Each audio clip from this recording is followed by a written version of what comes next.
everyone, again. I see you for another episode of the Puppet Podcast, and I'm really happy. I'm always happy because I get the chance to connect to so much great, amazing puppeteers. But before we go into the interview, I just want to plug our Patreon again. It's so wonderful. I will put the first, like the second workshop, but the first for the exclusive member, the workshop of Danny Joe. Here it is. And it will be a wonderful workshop about children web series. So you really want to hear that guy have like an amazing story to tell with his web series and how he built that in his home studio. And it's not like everyone will maybe think it's a really quality web series, and this exists and you have a way to do it. So I want to invite this guy to do a workshop. So just go to have a look to the Patreon and subscribe and support the podcast. And you know how is it to share and like and everything. So this is the call to action to start. But now let's bring a wonderful puppeteer from, again, the other part of the world. We crossed like the world upside down those days, and I'm really excited about today. We have two podcasts in the same day. That's the best like ever. So here we go in Iceland, and let me just bring him in the screen, called Mr. Bernd Ogrodnik. Hi. Thank you very much to be part of the show. Thanks for having me. Yes. So as I'm breathed, because I'm so thrilled about having you and all your experience and knowledge about puppetry, I want to maybe give you the mic to introduce yourself and say to us, to the audience, to the people who are watching this, what is your background as a puppeteer? As a puppeteer, well, next year I will celebrate my 35th year anniversary of being a so-called professional puppeteer. Yeah. And but my background, I would say, lies in classical music, healing arts, and martial arts.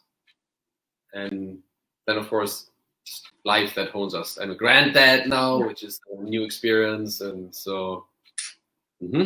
Yeah, we are in a new experience, and you were in a bright launch of your new show, and yeah, we discussed a bit before about everything shut down, but you will be back in September. That's the good news. I'll be back. Yes. No, it's like, as I said, everyone got shut down right after our new premiere, and it's a little shock, and then you take a breather and you take the blow, and then you go with it and seize the opportunity. Yeah. So, yeah, for me that meant, it's like I wanted to go also on online teaching maybe after 5 years. So since I couldn't do anything live, I've been diving into full force. I'm writing and working on 2 books and preparing the online classes. So yeah, if people are interested, they can sign in on my website, leave the email. I'll keep them posted. Yes, I can bring the website right away into the screen. Look at this beautiful website. It's amazing, and we can see a lot of your work as we talk. But and to go online also, it's another resource for every puppeteer from all around the world. You have an amazing path. You work with movies also. This is a picture of strings. If you haven't seen this movie, people, just have a look to this. How is it to switch from movies to stage? It's a huge difference. It's a gigantic difference. I'm a theater person. I thrive on the interaction, the direct interaction with the audience. But I think every project comes with a gift and a challenge that, if it's seized, then it is certainly a gift. And of course my work, I would say, especially the work for the screen in the movie Strings has impacted me strongly as a puppeteer in generally. So I had to develop new techniques for the making of that movie, and those techniques have just enhanced my work also as a live performer tremendously. Yes, and it's great because you have also a spiritual vision also with puppetry in that movie, like talking about puppets and getting lives. It's so amazing. You must have a lot of fun thinking of all of this. Yeah, like you said, we had a lot of fun making the movie, but if you know movie work, you know that time is money, and money is always short, especially on a puppet movie to that extent, where every shot is basically a special effect shot, but no budget is ever big enough for that. So it becomes very, very challenging. Yes, I can tell. And everyone watching, if you want to write down, you have like Steven Winderman who say hi to you, and if you want people to write where you are right now, where you from, and you watch this, it's always fun to read. So let's go to my deep question, as I always ask the same question, but it's going deeper and deeper. It's the first is always why the art of puppetry is an art that you cherish.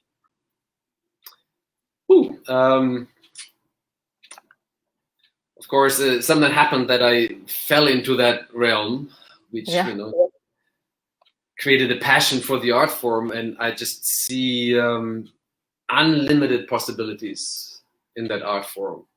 For me personally, I have so many interests, and I have trained myself in so many different fields, and puppetry has become an umbrella for all these main interests of my life, from music, martial arts, even healing arts. I think all that has become part of my work. Yeah. And as I mentioned, the possibilities are unlimited, and I think on some level we just have started to discover the possibilities. And so for a curious person, adventurous person, we've discovered all corners of the world. We know a lot about the universe, but maybe theater and movie work and puppetry is one of the last not fully explored realms. So what a place to be, huh? I like this vision. It's like the unfully get, like we're still finding stuff, and that's what I believe too. Yeah, I mean, it also happens in music, but I think in especially classical music, we're maybe a little bit ahead.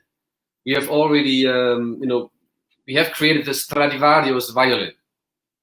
Yeah, everyone knows that. So if you're a violin player, your ultimate dream is you want a Stradivarius violin.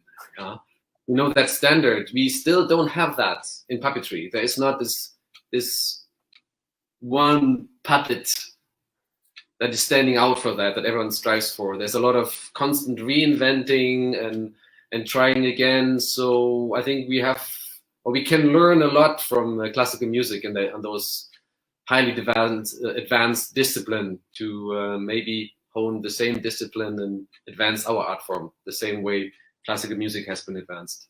Yes, and you are maybe a disciplined person with martial art, and that's kind of a good path. I want to know maybe the backstory about your crush, like when and how your crush for puppetry happened.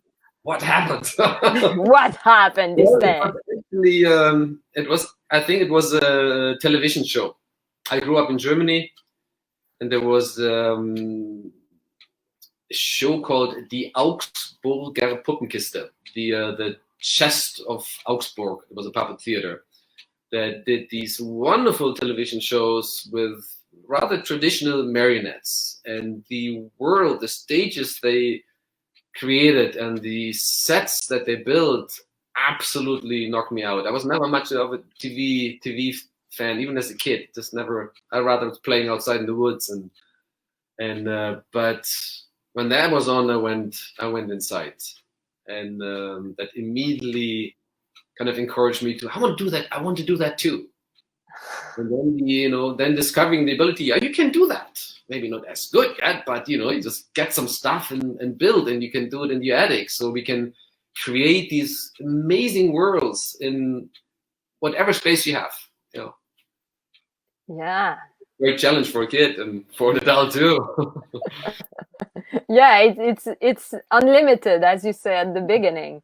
And for your study, because I always ask the path of the puppeteer, but for you, what is your opinion about the best field of study for a puppeteer, for someone who wants to do that wonderful job? It's always difficult to nail down. I think everyone has to find its own path and own passion. But I think I can just say for myself that having studied classical music and keep studying it and keep studying martial arts and diving into energy work, healing arts, things like shiatsu, acupressure, massage, and tai chi enhances the work as a puppeteer tremendously. We need a backbone, so now in my performance I use both very simple objects, turn them into puppets, or I develop advanced techniques like for the movie Strings. But I think when we attempt something audacious like bringing an object to life, finding the center of energy in that object, making it breathe, I think it's very good if we first ourselves find that in ourselves, find where is our center of energy, where does our energy come from, and how do we breathe ourselves before we project that through the medium of the puppet. So breathing, movement, music is movement, all this flows together, the power of a pause in movement that you learn from music, all these wonderful qualities and strength and possibilities we learn in disciplines like music or martial arts are just a fantastic backbone for the work as a puppeteer.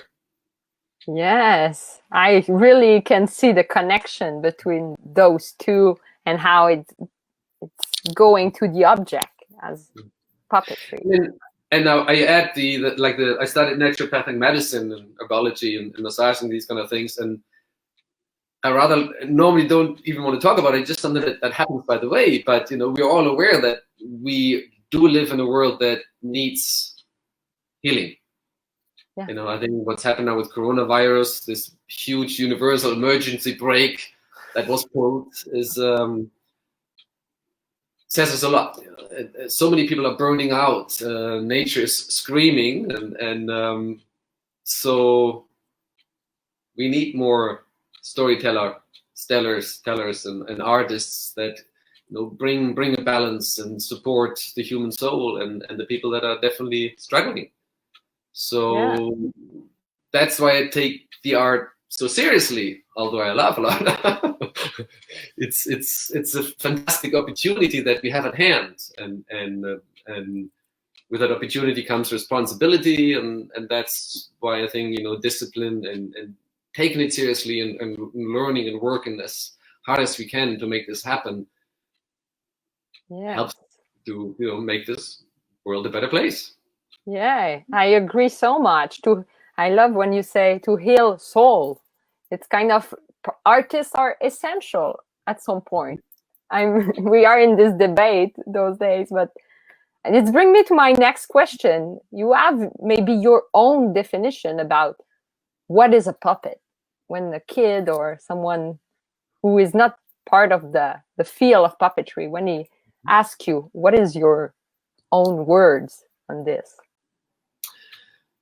I think the puppet is an inanimate object that is brought to life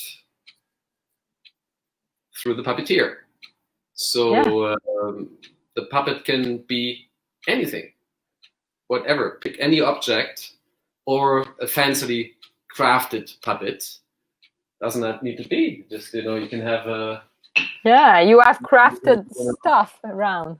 You have a wooden sphere and do the example. Yeah, we are kind of in a tight screen with this. Yeah, let's see if I'm in there. We have these guys. We are very tight, huh? Do you see? Anyhow, so we have objects like a wooden ball, and I can put you full screen if you want. I will remove my.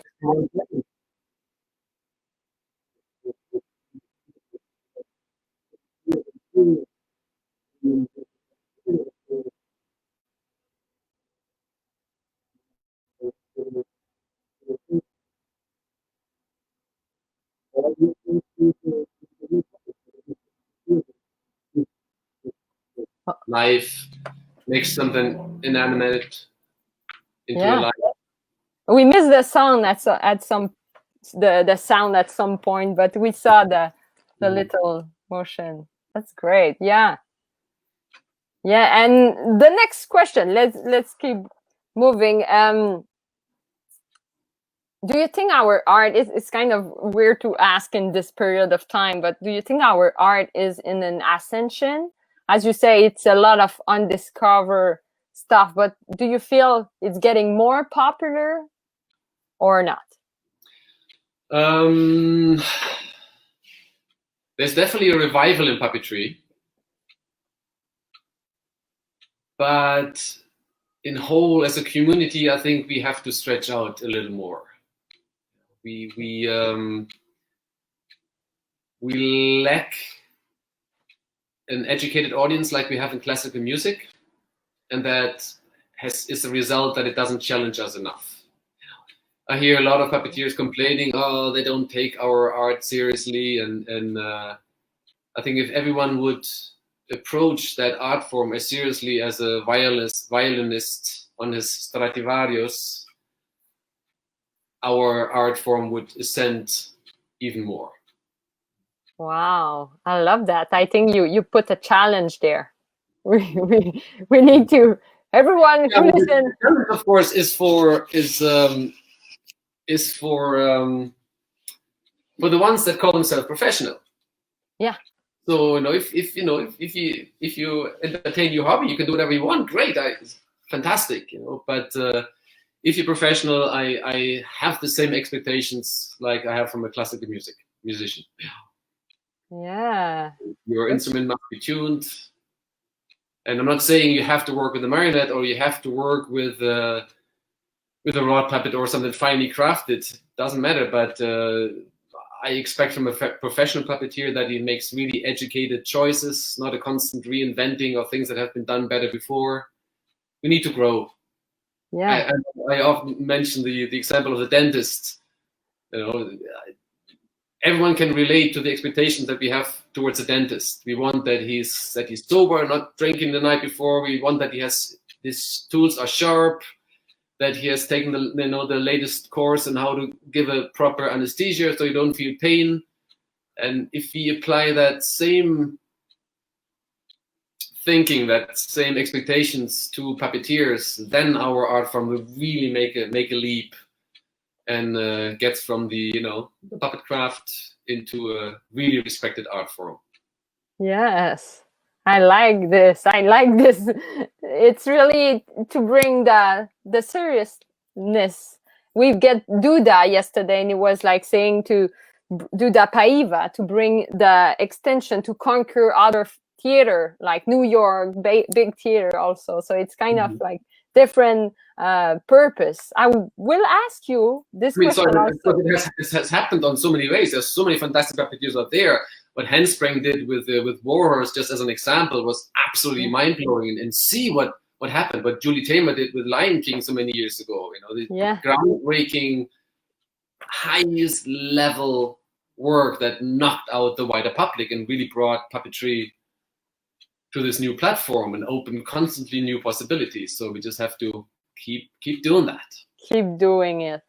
And for your as a puppeteer, your career, what is your biggest purpose for the future? Or maybe it's more in a personal way, or as in your career, what is the future? You mean like a career goal, or?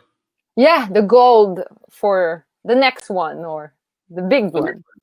Well, I took the challenge and moved ahead with working on the online courses. We always have students coming over for work. We spend about 3, 4, or even more months a year traveling all over the world, working on projects, performing and teaching courses, and this amazing new platform like Zoom, or what is that you're using, StreamYard? Yeah. It's just fantastic. You know, I don't think it replaces the one-on-one interaction, but it opens the whole wider world. You know, so many people want to come to Iceland study, but it's expensive to come here, and you know, and also creating.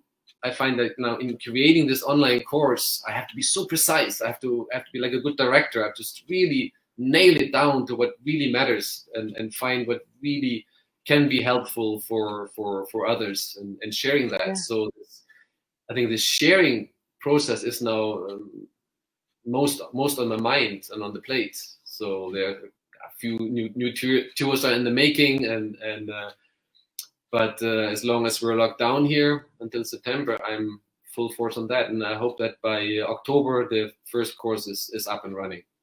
Yes. Wow. It comes out with my next year. I'm turning 60 and 35 years as a professional artist, so I gotta celebrate that. Give out a book, you know. That's so, but it just comes from here, and it's just so much fun, you know. Yeah, it's wisdom sharing. It's part of your duty as you accomplish so much. It's very challenging, you know, for me. I'm you know, it's like I like computers until now for my email, sending out pictures, and doing some Facebook stuff. But diving into this world is a huge for me. But you know, if you stop growing, then you know, then we get old.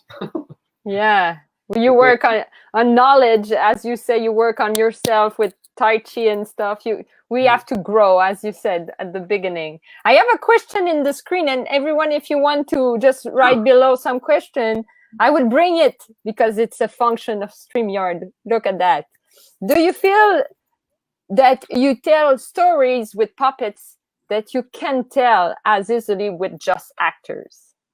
Ooh, I like that question. Great questions. Yes, I think that there's a certain quality and power in puppets that goes way beyond normal acting. Yeah, maybe you would bring a friend there. Well, I bring this. It's a little mask. It's from a rather complicated piece where I carry a couple of masks, but just a face like this, big eyes, no mouth, makes a statement. So a character that has no mouth, just big eyes, maybe big ears, makes a statement. Yeah. If an actor, and so this character comes on stage without doing anything, you say your whole story. An actor that wants to have the same effect, he has to act probably for a few minutes until we understand what he's trying to say. So the visual aspect of the puppet, the way that we can exaggerate, exemplify the metaphoric language of puppets, like in movie strings, are unbelievably strong, and I think that is very valuable for every puppeteer to really investigate. You know, too often, also when I'm doing a lot of commission work for theaters and operas, we want to make a puppet, and the first question is, why you want the puppet for that? And after I hear the answer, very often they say, well, use an actor, much stronger. You know, just using puppets just because they're cute or because they're fun is okay, but not their strongest application. So discovering, you know, the way we can distort, we can exaggerate, how we use metaphors is what is the strength of the puppet, and what makes it a great addition to normal acting.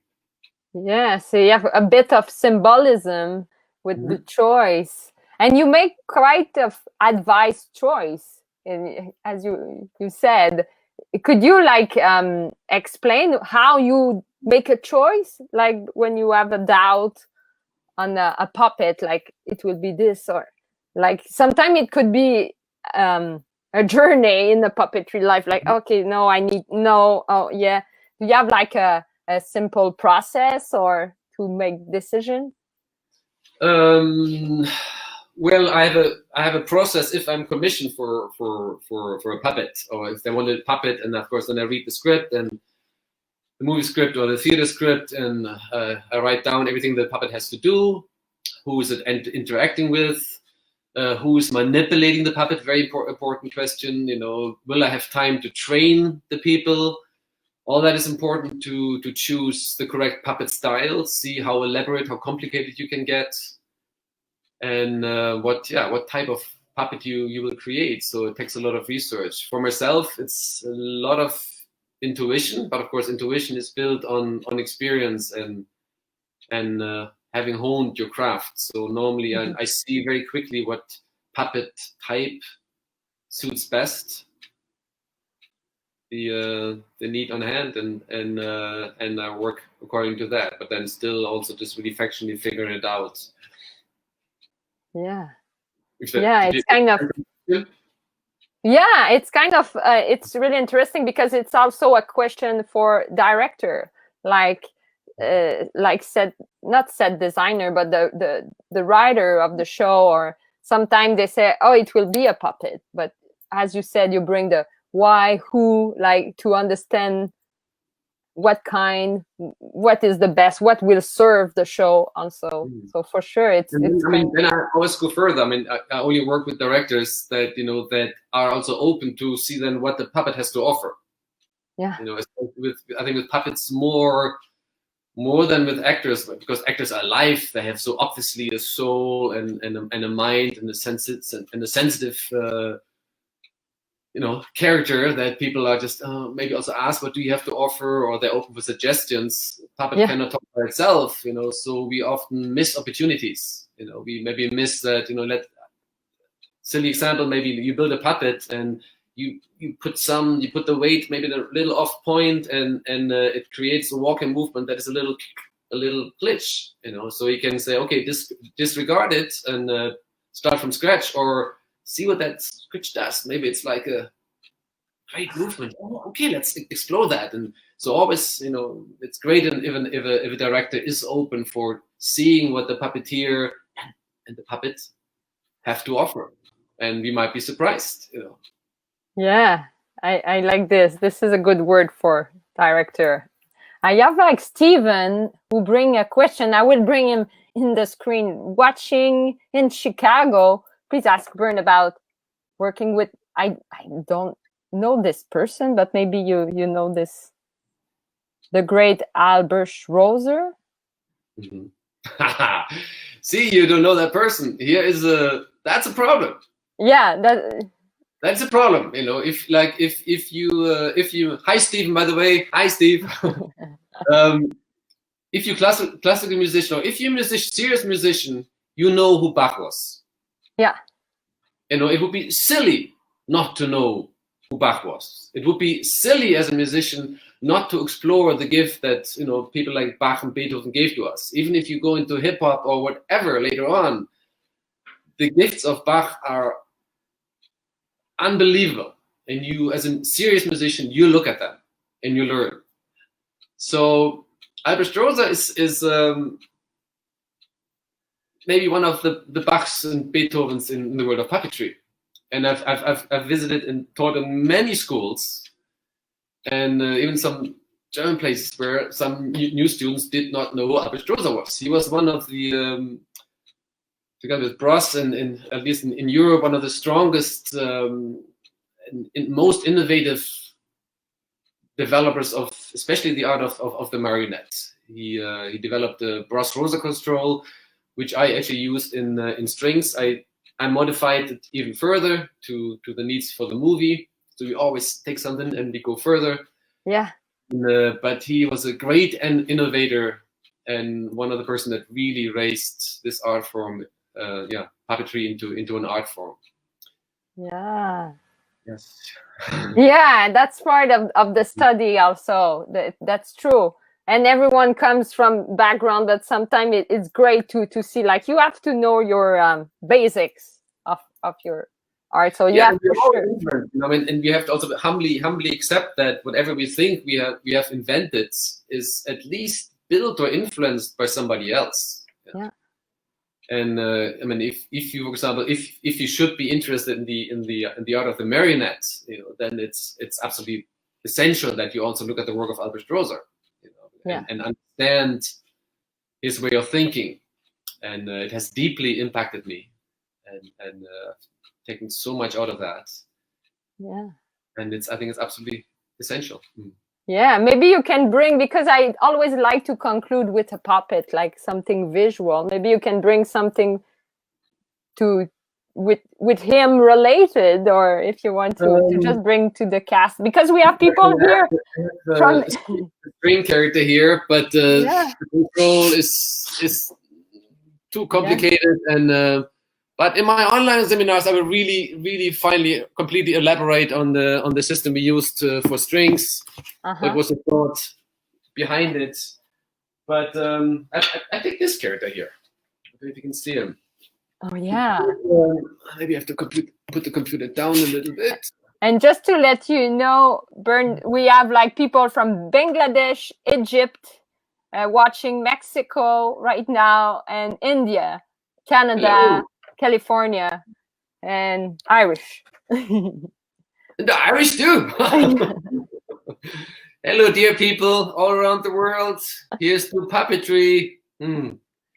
Yeah, I want to show this one guy. It's he's very much influenced by my work with marionettes. So he's a tabletop puppet, but you have string. But it has strings. So most of my puppets are hybrid puppets. So his build, his joints, and his especially his hip joints. No, actually, he doesn't have a hip because he's a very old man. He's from Old Man of the Sea, so he's very stiff. So that's an exception. That's the reason why he does not have a hip joint. Normally, hip joint is absolutely essential for good movement in the marionette because you need to move. Every process, walking is depending on hip movement.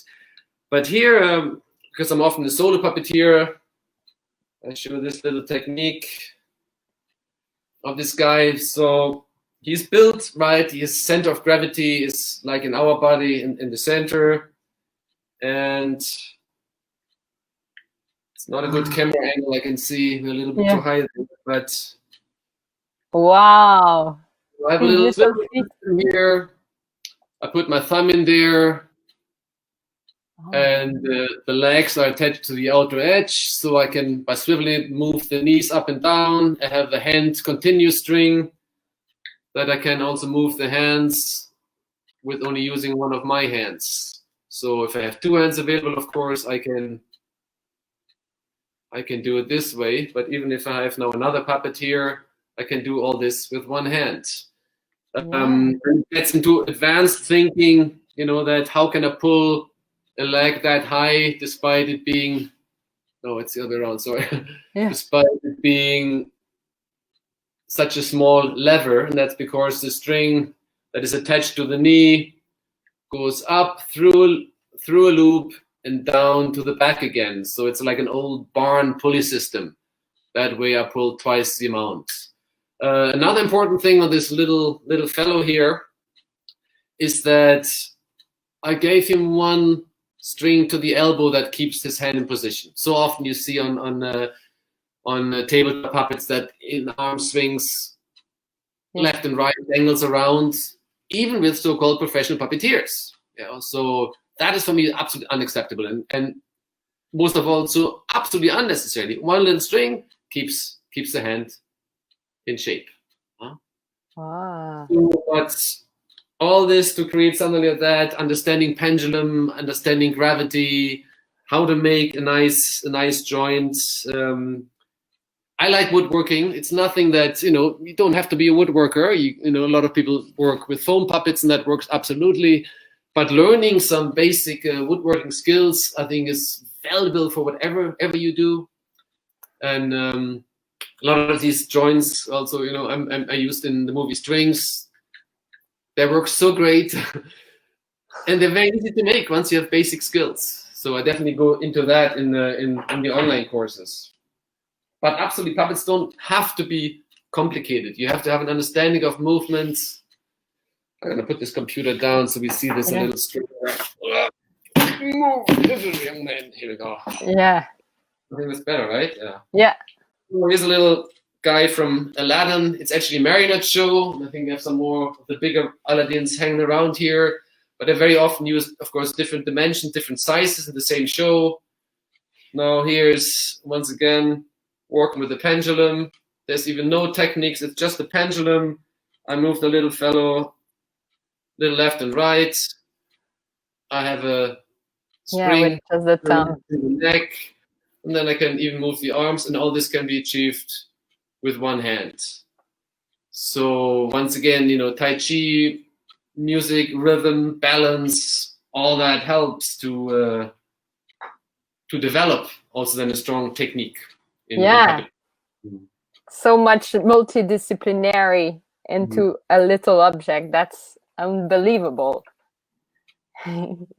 Thank you for this amazing moment of sharing. And we have almost 50 people like just watching right now, but towards the all interview we get many people. If someone have you guys yeah, you have like other question here,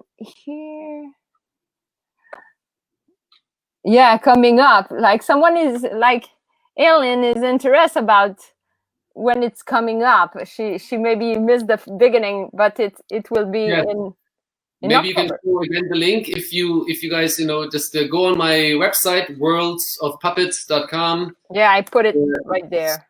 Pretty much when you open it up, there's a link to workshops. I think it's called Mastery is a Journey, not a destination. So if you just maybe, sign in there and just leave your email, then I can send you updates when we get going with the classes. I will have different classes and covering different kind of things. But the program will be very, very holistic ones. You will not get lost only in techniques, because techniques without a backbone, even a spiritual backbone, I think is very powerless. So we need both. I talk a lot about the importance of breathing, awareness. What is communication? Because we are communicators. That's what we do as puppeteers. So we have to hone all those skills and combine that with technique. Then we're on the road to really find puppetry. Yes, it's amazing. People, you will read the comment after. You will be able to have everything below the podcast, but cannot wait. Those class you attract. I bring it in the screen, just like you attract a lot of attention right here, and it's great. I'm glad that I give the opportunity to share this also with other networks. Platform, Yeah. Of our time now. Let's make use of it. Yeah. And if people have any more questions, they can just send me an email over. I'm probably some of you guys connected on Facebook. Send me a message there, or best this email. Then I have it all clear. And then we find time to answer you guys. Yes, that's amazing. So thank you very much, Bernd, again, and thank you everyone to be part of this amazing moment of puppetry, like across the ocean. I will say again to just have a look of all what offer right there, like in the website that I just put below, and just keep growing this beautiful network. Look at the Patreon, subscribe, share, everything. And you know what to do. So Bernd, and everyone will go to your website. You will have an affluence of traffic. Great, see you guys there. So thank you. So you can stay tuned and see more of the podcast. We come back tonight for East time. So for another one with Singapore. We go to Singapore this evening for me, and during the night for her. So see you everyone. Thank you. I saw all those. Thank you, and see you soon. See you guys.